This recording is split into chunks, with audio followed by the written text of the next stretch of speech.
So I'm ready to start sanding. I have my glasses on. I have my sleeves rolled up. No ID on. If I had long hair, I'd tie it back.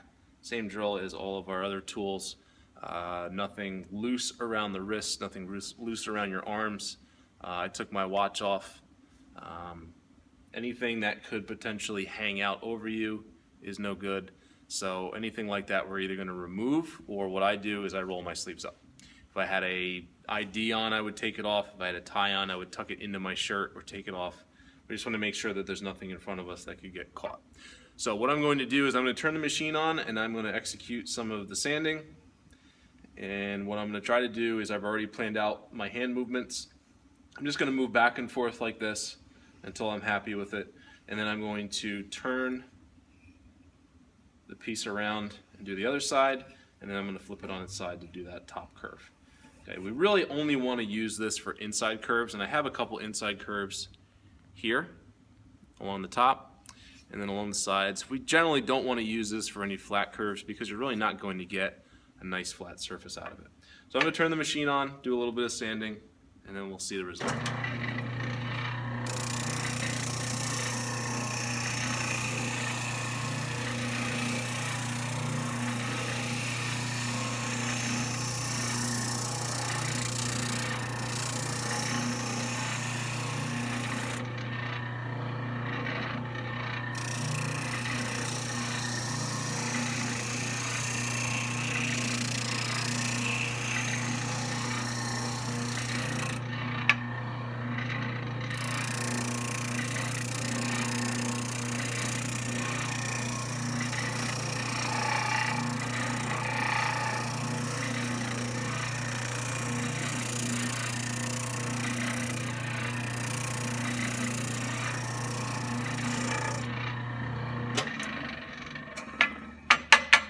So I have smoothed out the curves considerably, and just like the disc sander, you probably noticed that I had the bottom and sides of the material completely flat on the work table.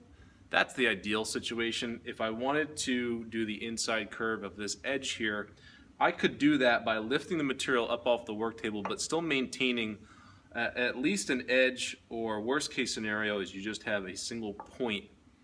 Similar to the disc sander, we want to keep at least a point of the material, something contacting the work table at all times.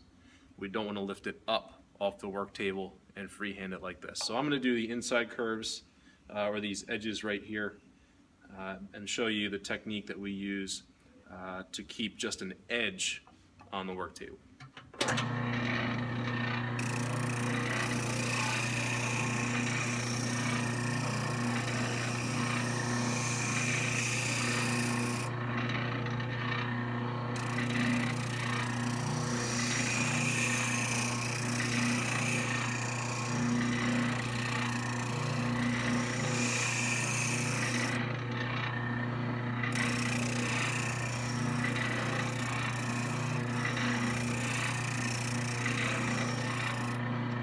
So at least a point contacting the work table, and you can do a little bit of work like this. I don't recommend doing this until you have at least a little bit of experience in using the spindle sander.